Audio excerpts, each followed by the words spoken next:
en observateur. Effectivement, on va y revenir dans un instant, mais on va partir sur place, rejoindre Jérôme Pantenou, Jean-Michel Decaze. Bonsoir à tous les deux. Il y a beaucoup de stupeur, beaucoup d'émotions sur place. Vous avez rencontré tout au long de cette journée les habitants qui sont sous le choc, c'est bien cela, Jérôme ? Oui, effectivement, vous le disiez, beaucoup de stupeur. Nous sommes avec Jean-Michel Decaze à la Cotinière, un lieu généralement très calme. Nous avons pu rencontrer une bénévole de la SNSM qui travaille ici, qui nous disait qu'elle n'en revenait pas, que cela se passe sur son île, habituellement calme.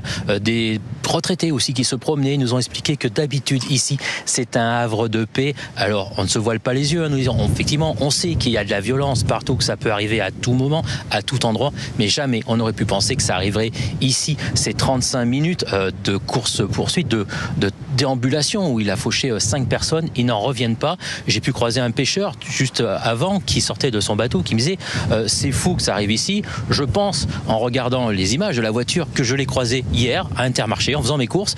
Sa voiture, son visage me dit quelque chose. Ça aurait pu être moi finalement ce matin. Je suis allé faire mon footing dans le coin une demi-heure avant. Donc vous voyez ici, on est vraiment surpris parce que on n'est pas dans une grande ville. L'île d'Oléron à cette époque de l'année, ce sont quelques habitants. Les touristes sont partis, la moitié des commerces et des villas sont fermés. Donc ici, je vous disais, on n'en revient pas vraiment.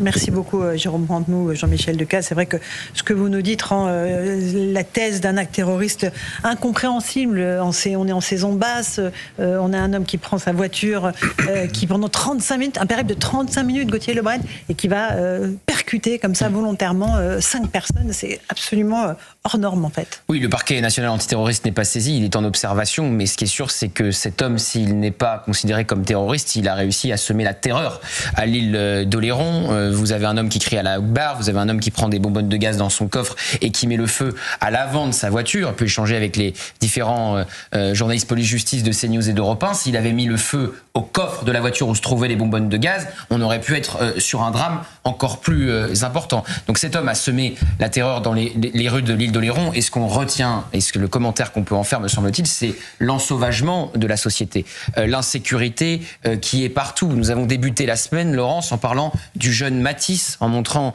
son visage, en entendant le témoignage de sa maman. Son père s'est également exprimé. Ce jeune homme à 19 ans qui perd la vie en sortant de soirée entre la nuit de vendredi à samedi à Lille, tué par un chauffard multirécidiviste qui avait déjà été condamné à de la prison ferme. Et là, nous arrivons au prénom d'Emma, cette jeune assistante du Rassemblement national, engagée politiquement à 21 ans. Voilà, vous avez un profil très jeune qui est déjà celle qui est engagée, blessée, celle qui est blessée le plus gravement. Elle faisait son jogging ce matin au moment où cette voiture l'a ciblée. Et donc c'est ce qu'on dit depuis le début de la semaine. Ce qui est insupportable, c'est d'avoir ces profils très jeunes et ces noms qui s'enchaînent dans l'actualité à chaque fois. Mathis, Emma, pour cette semaine. Avant, on a connu Elias. On sort du procès de la meurtrière de la jeune Lola. On a entendu le témoignage de la maman de Philippine. Ça devient insupportable que ceux qui pourraient être, moi en l'occurrence,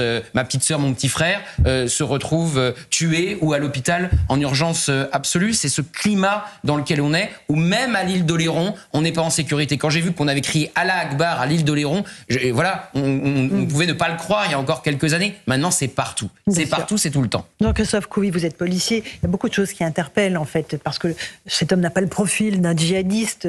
C'est pas... Vous avez raison, on ne sait pas. On ne sait pas. On ne sait pas. Mais a priori, 35 ans, marginal, vivant dans un mobil-home, plutôt connu pour son alcoolisme et des faits de droit commun. Et ce passage à l'acte, en fait, qu'est-ce qui a pu le déclencher ? Je vais dire, il n'y a pas de profil type du djihadiste, en fait. Et c'est justement, c'est des personnes, des épaves humaines, hein, moi j'appelle ça comme ça, on en connaît, hein, qui un seul coup peuvent rencontrer d'autres personnes, qui les remettent avec la religion dans un cadre bien précis, avec un sens, un but dans la vie. À un moment donné, c'est la manipulation d'esprit, et pour lui dire qu'il est élu par le Dieu, et qui doit justement passer à l'acte. Ça peut être aussi une personne qui n'est pas du tout entre guillemets radicalisée, mais qui sur un moment pète un câble et puis utilise des méthodes qu'il a vues lui aussi dans d'autres situations, et ça c'est l'enquête qui le dira en fait, et utiliser le terme Allahu Akbar aussi à la volée. Enfin, je veux dire, ça peut être plusieurs choses. Maintenant, seule l'enquête va pouvoir le dire.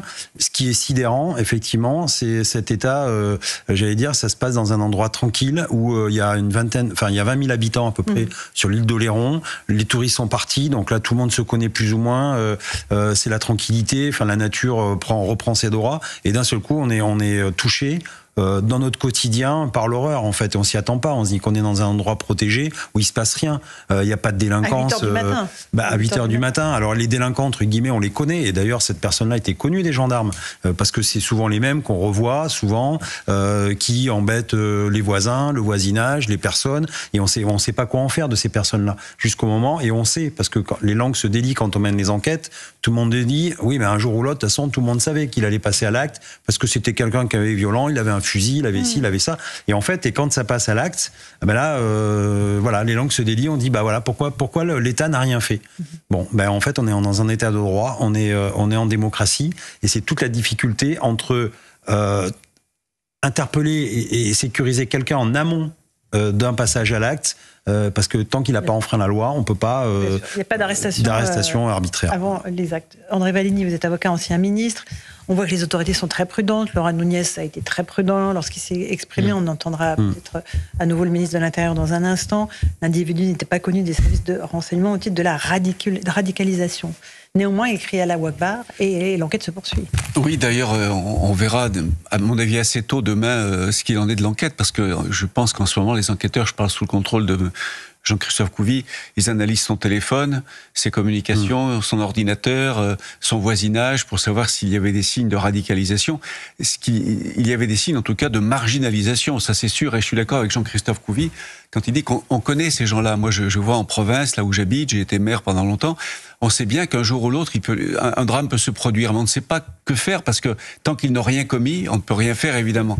Alors, de là à savoir si le déclenchement est lié avec le terrorisme islamiste, on le saura après l'enquête. Il ne faut pas aller trop vite. Rachel Kahn. Non, mais en fait, on voit à quel point cette société est malade, à quel point on est dans l'ultra-violence. Et ce qui est fou, ça m'interpelle un peu le fait qu'on ne prononce pas qu'on ne nomme pas. On parle d'individus, de gens qui étaient là, des innocents, etc. On ne dit jamais civils. Moi, je pense qu'à partir du moment où on est dans une guerre de ce type-là, de cette violence-là, avec un mode opératoire qui reprend les codes de l'intifada, on doit parler de civils. D'accord. Gauthier Lebret ? De l'intifada ? Ça reprend les codes. La voiture bélier, le Allahu Akbar et la bonbonne de gaz dans une voiture. Ça reprend exactement les codes. De toute façon, on va voir comment se déroule l'enquête, comment elle avance, Gauthier Lebret. Ce qui est intéressant aussi, c'est de voir les réactions politiques. On les a évoquées tout à l'heure. Très prudent, à part effectivement Éric Zemmour, qui dit, lui, qu'il évoque le mot djihadiste, mais Marine Le Pen, Jordan Bardella restent très prudents. Ne parlent pas de terrorisme, pas un mot dans les communiqués qu'ils ont faits. Non, mais on a échangé tout à l'heure sur Europe 1 avec quelqu'un qui le connaissait très bien. Effectivement, il vous dit qu'il a vu son alcoolisme, il a vu pourquoi pas son penchant même à la drogue. Parler du suspect. Oui, bien sûr. Il n'a pas décelé une forme de radicalisation, même si ça peut se faire à domicile, sur les réseaux sociaux, etc. Mais c'est pas ce qui ressort principalement du profil et des premiers éléments qu'on a eu là. Est-ce qu'il a même voulu se faire passer pour un islamiste en criant à la Akbar et en mettant des bonbonnes de gaz dans son coffre? C'est aussi une possibilité. Donc on va voir ce que va dire l'enquête. Pourquoi il faut être, me semble-t-il, assez prudent.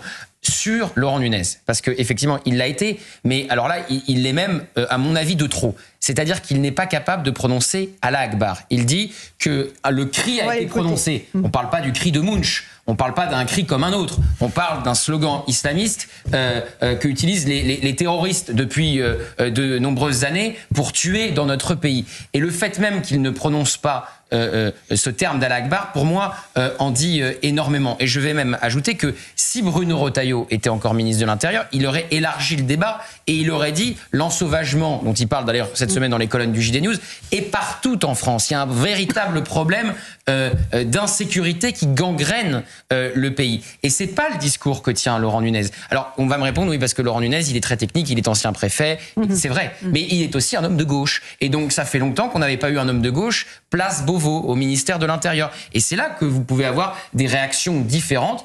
Il a le droit, en fonction des ministres de l'Intérieur. C'est-à-dire que quand il y avait des drames comme celui-là, ou avec malheureusement des victimes, Bruno Retailleau avait l'habitude de parler d'ensauvagement de la société française. C'est pas ce que fait le nouveau ministre de l'Intérieur. On va faire une petite pause. On se retrouve dans un instant. On écoutera Laurent Nunez, les mots qu'il a employés, effectivement. Et puis on sera en ligne avec un des maires de l'île d'Oléron qui a vécu ce cauchemar ce matin. À tout de suite.